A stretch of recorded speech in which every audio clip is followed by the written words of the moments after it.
ನಮಸ್ಕಾರ ಎಲ್ರಿಗೂ. ನಾನಿವತ್ತು ತುಂಬ ಸುಲಭವಾಗಿ 2 ರೀತಿಯ ಉಂಡೆಗಳನ್ನು ಕಡಿಮೆ ಸಮಯದಲ್ಲಿ ಹೇಗೆ ಮಾಡಬಹುದು ಅಂತ ನಿಮ್ಮ ಜೊತೆ ಶೇರ್ ಮಾಡ್ತಾ ಇದ್ದೀನಿ. ಈಗ ಹಬ್ಬಗಳು ಸಾಲಾಗಿ ಬರ್ತಿದೆಯಲ್ಲ, ನಾವೇನಾದರೂ ಸ್ವೀಟ್ಸ್ ಮಾಡ್ಕೋಬೇಕು ಆದರೆ ತುಂಬ ಈಸಿ ಆಗಿರಬೇಕು ಅಂತ ಅನಿಸಿದ್ರೆ ನಾನಿವತ್ತು ತೋರಿಸ್ತಾ ಇರೋ ಶೇಂಗಾ ಉಂಡೆ ಮತ್ತು ರವೆ ಉಂಡೆನ ಟ್ರೈ ಮಾಡಿ. ಇದೆರಡು ತುಂಬ ಸುಲಭವಾಗಿ ಮಾಡುವಂಥದ್ದು. ಮೊದಲು ರವೆ ಉಂಡೆ ಮಾಡೋದು ಹೇಗೆ ನೋಡೋಣ. ಒಂದು ಮಿಕ್ಸರ್ ಜಾರ್ ತೊಗೊಂಡು ನಾನು ಇದಕ್ಕೆ 1 ಕಪ್ ಸಕ್ಕರೆ ಹಾಕಿದ್ದೀನಿ.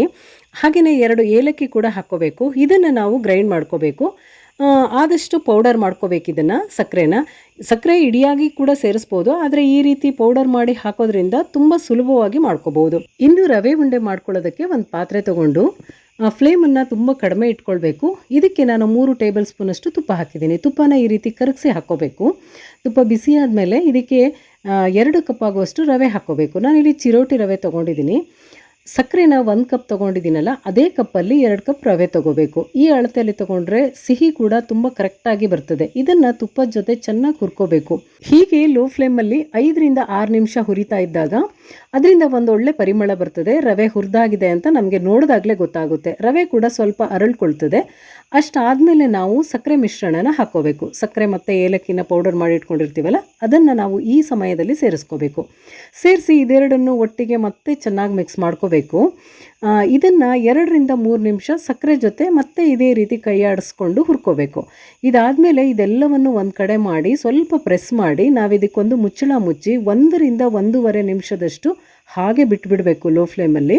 ಈ ರೀತಿ ಲಿಡ್ ಕ್ಲೋಸ್ ಮಾಡಿ ಬೇಯಿಸೋದ್ರಿಂದ ಒಂದು ವೇಳೆ ರವೆ ಏನಾದರೂ ಸ್ವಲ್ಪ ಹಸಿ ಇತ್ತು ಅಂದರೆ ಈ ಸಮಯದಲ್ಲಿ ಬೆಂದುಬಿಡ್ತದೆ. ಜೊತೆಗೆ ಸಕ್ಕರೆ ಮತ್ತು ರವೆ ಚೆನ್ನಾಗಿ ಬ್ಲೆಂಡ್ ಆಗುತ್ತೆ. ಇಷ್ಟಾದಮೇಲೆ ಈಗ ಫ್ಲೇಮ್ ಆಫ್ ಮಾಡಿಬಿಡಬೇಕು. ಆಫ್ ಮಾಡಿ ಮತ್ತೆ 3 ಟೇಬಲ್ ಸ್ಪೂನ್ ತುಪ್ಪ ಸೇರಿಸಿದ್ದೀನಿ ನಾನಿಲ್ಲಿ. ಮೊದಲು 3 ಸ್ಪೂನ್ ಹಾಕಿದ್ದೆ, ಇವಾಗ 3 ಸ್ಪೂನ್, ಒಟ್ಟಿಗೆ ನಾನು 6 ಟೇಬಲ್ ಸ್ಪೂನ್ ತುಪ್ಪ ತೊಗೊಂಡಿದ್ದೆ ಇಲ್ಲಿ ಈಗ ನಾವು ಫ್ಲೇಮ್ ಆಫ್ ಮಾಡಿರೋದ್ರಿಂದ ಈ ರೀತಿ ಮಿಕ್ಸ್ ಮಾಡ್ತಾ ಇದು ಸ್ವಲ್ಪ ತಣ್ಣಗಾಗ್ತದೆ. ಇಷ್ಟಾದಮೇಲೆ ನಾವು ಇನ್ನೊಂದು ಸಲ ಅದೇ ಮಿಕ್ಸರ್ ಜಾರಿಗೆ ಹಾಕ್ಕೊಂಡು ತಿರುಗಿಸ್ಕೋಬೇಕು. ನಾನಿಲ್ಲಿ ಸಕ್ಕರೆ ಪೌಡರ್ ಮಾಡಿದ್ನಲ್ಲ, ಅದೇ ಜಾರಿಗೆ ಹಾಕ್ತಾ ಇದ್ದೀನಿ. ಆಮೇಲೆ ಈ ಜಾರು ನಾನು ಸಣ್ಣದು ತೊಗೊಂಡಿದ್ದೆ, ಹಾಗಾಗಿ 2 ಸಲ ಇದನ್ನು ಮಿಕ್ಸರ್ ಮಾಡ್ಕೊಳ್ತಾ ಇದ್ದೀನಿ. ನೀವು ದೊಡ್ಡ ಜಾರ್ ಆಗಿದ್ದರೆ ಒಂದೇ ಸಲ ಹಾಕ್ಕೊಂಡು ತಿರುಗಿಸ್ಕೋಬೋದು. ಇಲ್ಲಿ ಗ್ರೈಂಡ್ ಮಾಡೋದಂದರೆ ಇದನ್ನು ಪೇಸ್ಟ್ ಮಾಡೋದಲ್ಲ, ಪಲ್ಸ್ ಮೋಡಲ್ಲಿ 1 ಅಥವಾ 2 ಸುತ್ತು ತಿರುಗಿಸಿದ್ರೆ ಸಾಕು. ಯಾಕೆ ಈ ರೀತಿ ಮಾಡೋದು ಅಂತ ಹೇಳಿದ್ರೆ ಉಂಡೆ ಕಟ್ಟೋದಕ್ಕೆ ಈಸಿ ಆಗಲಿ ಅಂಥೇಳಿ. ಇದನ್ನು ಒಂದು ಅಗಲ ತಳದ ಪಾತ್ರೆಗೆ ಹಾಕ್ಕೋಬೇಕು. ಒಂದು ಪ್ಲೇಟಿಗೆ ಹಾಕ್ಕೊಂಡು ಈ ರೀತಿ ಉಂಡೆ ಮಾಡ್ಕೋಬೇಕು. ಉಂಡೆ ಮಾಡೋದಕ್ಕೆ ಸ್ವಲ್ಪ ಕಷ್ಟ ಆಗ್ತದೆ ಅಂತ ಅನಿಸಿದ್ರೆ ಮೇಲ್ಗಡೆಯಿಂದ ಒಂಚೂರು ಹಾಲನ್ನು ಚಿಮ್ಸ್ಕೊಂಡು ಈ ರೀತಿ ಉಂಡೆ ಮಾಡಿದರೆ ಆಯಿತು. ನಮಗೆ ಯಾವ ಸೈಜಲ್ಲಿ ಬೇಕೋ ಆ ಸೈಜಲ್ಲಿ. ಒಂದೇ ಕೈಯಲ್ಲಿ ಕಷ್ಟ ಅಂತ ಅನಿಸಿದ್ರೆ ಈ ರೀತಿ 2 ಕೈಯಲ್ಲಿ ಸ್ವಲ್ಪ ಪ್ರೆಸ್ ಮಾಡಿ ಉಂಡೆ ಮಾಡಿದರೆ ಅದು ಒಡೆದು ಹೋಗೋದು ಅಥವಾ ರವೆ ಎಲ್ಲ ಉದುರೋದು ಆ ಥರ ಏನೂ ಆಗೋದಿಲ್ಲ. ತುಂಬ ಚೆನ್ನಾಗಾಗುತ್ತೆ ಮತ್ತು ಗಟ್ಟಿಯಾಗುತ್ತೆ. ಈಗ ನಾನು ಸ್ವಲ್ಪ ಚಿಕ್ಕದಾಗಿ ಉಂಡೆಗಳನ್ನು ಕೂಡ ಮಾಡಿದ್ದೀನಿ, ಸ್ವಲ್ಪ ದೊಡ್ಡ ಸೈಜಲ್ಲಿ ಕೂಡ ಮಾಡಿದ್ದೀನಿ.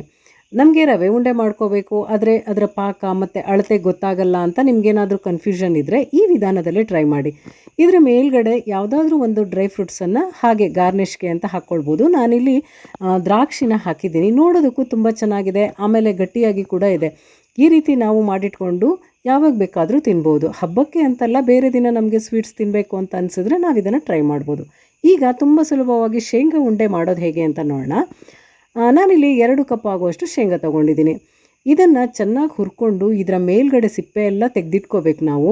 ಮತ್ತು ಶೇಂಗಾ ಹುರಿಯುವಾಗ ಯಾವುದೇ ಕಾರಣಕ್ಕೂ ಉರಿನ ದೊಡ್ಡದಾಗಿ ಇಟ್ಕೋಬಾರ್ದು. ಮೇಲ್ಗಡೆ ಎಲ್ಲ ಸುಟ್ಟೋಗಿ ಕಪ್ಪಾಗಿಬಿಡ್ತದೆ, ಉಂಡೆಗಳು ಚೆನ್ನಾಗಿ ಕಾಣಿಸೋದಿಲ್ಲ. ಹಾಗಾಗಿ ಲೋ ಫ್ಲೇಮಲ್ಲೇ ಇದನ್ನು ನಿಧಾನವಾಗಿ ಹುರ್ಕೊಂಡು ಮೇಲ್ಗಡೆ ಸಿಪ್ಪೆ ಎಲ್ಲ ತೆಗೆದಿಟ್ಕೋಬೇಕು. ಈಗ ಬೆಲ್ಲದ ಪಾಕ ಮಾಡ್ಕೊಳ್ಳೋದಕ್ಕೆ ನಾನು 1.5 ಕಪ್ ಆಗುವಷ್ಟು ಬೆಲ್ಲ ತೊಗೊಂಡಿದ್ದೀನಿ. ಇದಕ್ಕೆ ಸ್ವಲ್ಪ ನೀರು ಹಾಕಿ ಮೊದಲು ಇದನ್ನು ಕರಗಿಸ್ಕೋಬೇಕು.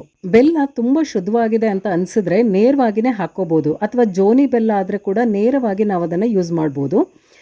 ಇಲ್ಲ ಅಂದರೆ ಅದನ್ನು ಸ್ವಲ್ಪ ಶೋಧಿಸ್ಕೋಬೇಕು, ಯಾಕೆಂದರೆ ತುಂಬ ಚಿಕ್ಕ ಕಲ್ಲು ಅಥವಾ ಕಸ ಏನಾದರೂ ಇರ್ತದೆ. ಹಾಗಾಗಿ ನಾನಿಲ್ಲಿ ಪಾಕ ಮಾಡುವಂಥ ಪಾತ್ರೆಗೇ ಬೆಲ್ಲವನ್ನು ಶೋಧಿಸ್ಕೊಳ್ತಾ ಇದ್ದೀನಿ. ಇಷ್ಟಾದಮೇಲೆ ಇದನ್ನು ಕುದಿಯೋದಕ್ಕೆ ಬಿಡಬೇಕು. ತುಂಬ ಲೋ ಫ್ಲೇಮಲ್ಲೇ ಇದನ್ನು ಕುದಿಸ್ಕೊಳ್ಬೇಕು. ಇದು ಕುದಿತಾ ಇರೋವಾಗ ನಾವಿದಕ್ಕೆ ತುಪ್ಪ ಸೇರಿಸ್ಬೇಕು. ತುಪ್ಪ ಇಲ್ಲಿ ತುಂಬ ಏನೂ ಬೇಡ, 1 ಅಥವಾ 2 ಟೇಬಲ್ ಸ್ಪೂನ್ ತುಪ್ಪ ಸೇರಿಸಿದ್ರೆ ಸಾಕು. ತುಪ್ಪ ಸೇರಿಸೋದ್ರಿಂದ ರುಚಿ ಚೆನ್ನಾಗಿರುತ್ತೆ. ಜೊತೆಗೆ ಉಂಡೆಗಳ ಕಲರ್ ಕೂಡ ತುಂಬ ಚೆನ್ನಾಗಿರುತ್ತೆ, ಒಂಥರ ಶೈನಿಂಗ್ ಇರುತ್ತೆ ಉಂಡೆಗಳು. ಹಾಗಾಗಿ ನಾನಿಲ್ಲಿ 1 ಟೇಬಲ್ ಸ್ಪೂನ್ ತುಪ್ಪ ಹಾಕಿದ್ದೀನಿ. ತುಪ್ಪ ಹಾಕಿದ ಮೇಲೆ ಹಾಗೆ ತಿರುಗಿಸ್ತಾ ಇರಬೇಕು. ಇದರಲ್ಲಿ ಒಂದು ತುಂಬ ಮುಖ್ಯ ಏನು ಅಂತ ಹೇಳಿದರೆ ಪಾಕ ಎಷ್ಟಾಗಿದೆ ಅಂತ ಚೆಕ್ ಮಾಡ್ತಾ ಇರಬೇಕು. ಇಲ್ಲ ಅಂದರೆ ತುಂಬ ಗಟ್ಟಿಯಾಗಿಬಿಡ್ತದೆ ಉಂಡೆಗಳು, ಅಥವಾ ಉಂಡೆ ಕಟ್ಟೋಕ್ಕೆ ಆಗಲ್ಲ, ಆ ರೀತಿ ಆಗಿಬಿಡ್ತದೆ. ಹಾಗಾಗಿ ಆಗಾಗ ಚೆಕ್ ಮಾಡಬೇಕು. ನೋಡಿ ನಾನಿಲ್ಲಿ ಸ್ವಲ್ಪ ಪಾಕ ತೆಗೆದು ಹಾಕಿದ್ದೀನಿ ಒಂದು ಪ್ಲೇಟಲ್ಲಿ ನೀರಿಟ್ಕೊಂಡು, ಅದು ಸ್ಪ್ರೆಡ್ ಆಗಿದೆ. ಆ ರೀತಿ ಆಗಬಾರ್ದು, ಇನ್ನು ಸ್ವಲ್ಪ ಅದು ಪಾಕ ಗಟ್ಟಿ ಆಗಬೇಕು. ಇವಾಗ 1 ನಿಮಿಷ ಮತ್ತೆ ಬಿಟ್ಟೆ ನಾನು. ಈಗ ಚೆಕ್ ಮಾಡಿ ತೋರಿಸ್ತಾ ಇದ್ದೀನಿ ನೋಡಿ. ಹೀಗೆ ಹಾಕಿದಾಗ ಅದು ಒಂದೇ ಕಡೆ ನಿಂತು ಬಿಡಬೇಕು ಬೆಲ್ಲ. ಆಮೇಲೆ ಅದು ಕೈಯಲ್ಲಿ ಮುಟ್ಟಿದಾಗ ಈ ರೀತಿ ಗಟ್ಟಿ ಆಗಬೇಕು. ಹೀಗಾದರೆ ಪಾಕ ಕರೆಕ್ಟಾಗಿ ಆಗಿದೆ ಅಂತ. ಈಗ ಪರಿಮಳಕ್ಕೆ ಸ್ವಲ್ಪ ಏಲಕ್ಕಿ ಪುಡಿ, 1 ಟೇಬಲ್ ಸ್ಪೂನ್ ಕಡಲೆ ಹಿಟ್ಟು, ಹಾಗೆ ನಾವು ಹುರಿದು ಸಿಪ್ಪೆ ಎಲ್ಲ ತೆಗೆದಿಟ್ಕೊಂಡಿರೋ ಶೇಂಗಾ ಇದೆಯಲ್ಲ, ಇದನ್ನು ಸೇರಿಸ್ಕೋಬೇಕು. ಇದೆಲ್ಲ ಪಾಕಕ್ಕೆ ಹಾಕಿದ ಕೂಡಲೇ ನಾವು ಫ್ಲೇಮನ್ನು ಆಫ್ ಮಾಡ್ಕೊಬಿಡಬೇಕು. ಈಗ ಮಿಕ್ಸ್ ಮಾಡ್ಕೋಬೇಕು. ನಾನಿಲ್ಲಿ ಕಡಲೆ ಹಿಟ್ಟು ಯಾಕೆ ಹಾಕಿದ್ದೀನಿ ಅಂತ ಹೇಳಿದರೆ, ಇದು ಉಂಡೆ ಕಟ್ಟೋದಕ್ಕೆ ಈಸಿ ಆಗಲಿ ಅನ್ನೋದಕ್ಕೆ. ಇದನ್ನು ಬೇಡ ಅಂದರೆ ಕೂಡ ಸ್ಕಿಪ್ ಮಾಡ್ಬೋದು, ಆದರೆ ಹಾಕಿದರೆ ಉಂಡೆ ಮಾಡೋದಕ್ಕೆ ತುಂಬ ಈಸಿ ಆಗ್ತದೆ. ಈ ರೀತಿ ತಿರುಗಿಸ್ತಾ ಇರೋವಾಗಲೇ ಇದು ಎಲ್ಲ ಒಂದು ಕಡೆ ಆಗಿಬಿಡ್ತದೆ, ಒಂದೇ ಮುದ್ದೆ ಥರ ಆಗುತ್ತೆ. ಇಷ್ಟಾದಮೇಲೆ ನಾವು ಇದನ್ನು ಕೆಳಗೆ ಇಳಿಸ್ಕೊಬಿಡಬೇಕು. ಇಳಿಸಿದ ಮೇಲೆ ಹಾಗೆ ಬೇಗ ಬೇಗ ಉಂಡೆ ಮಾಡ್ಕೋಬೇಕು. ಇದನ್ನು ಉಂಡೆ ಮಾಡುವಾಗ ಸ್ವಲ್ಪ ಕೈಗೆ ಬಿಸಿ ತಾಗ್ತದೆ, ಹಾಗಾಗಿ ತುಪ್ಪನ ಕೈಗೆ ಸವರ್ಕೊಂಡು ನಾವು ಉಂಡೆ ಮಾಡ್ಕೋಬೋದು. ಈ ರೀತಿ ಕೈ ತುಂಬ ಬಿಸಿ ಆಗ್ತದೆ, ಸುಡ್ತದೆ ಅಂತ ಅನಿಸಿದರೆ ಒಂದು ಪ್ಲಾಸ್ಟಿಕ್ಕಲ್ಲಿ ಬೇಕಾದಷ್ಟು ಮಿಶ್ರಣ ಇಟ್ಕೊಂಡು ನಾವು ಪ್ರೆಸ್ ಮಾಡಿ ಉಂಡೆ ಶೇಪಲ್ಲಿ ಮಾಡಿದರೆ ಅದು ಕೂಡ ತುಂಬ ಚೆನ್ನಾಗಿ ಮಾಡ್ಕೋಬೋದು. ಈ ರೀತಿ ಕೂಡ ಮಾಡ್ಕೊಳ್ಬೋದು. ಇಷ್ಟೇ, ಇದು ಬಹಳ ಸರಳವಾಗಿ ಮಾಡ್ಕೊಳ್ಳುವಂಥದ್ದು. ಆಮೇಲೆ ಶೇಂಗಾ ಉಂಡೆ ಇದೆಯಲ್ಲ, ತುಂಬ ಹೆಲ್ದಿ ಕೂಡ.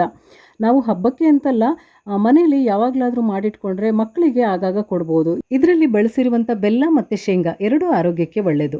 ಬಹಳ ಕಡಿಮೆ ಸಮಯದಲ್ಲಿ ತುಂಬ ಸುಲಭವಾಗಿ ಮಾಡಿಕೊಳ್ಳುವಂಥ ಈ ಎರಡೂ ರೀತಿಯ ಉಂಡೆಗಳನ್ನು ಈ ಸಲ ಹಬ್ಬಕ್ಕೆ ನೀವು ಟ್ರೈ ಮಾಡಿ. ಹೇಗೆ ಬಂತು ಅಂತ ನಿಮ್ಮ ಅಭಿಪ್ರಾಯವನ್ನು ನನಗೆ ತಿಳಿಸಿ. ಮತ್ತೊಂದಷ್ಟು ಹೊಸ ಹೊಸ ವಿಷಯಗಳ ಜೊತೆ ಸಿಗೋಣ. ಶುಭವಾಗಲಿ. ನಮಸ್ಕಾರ.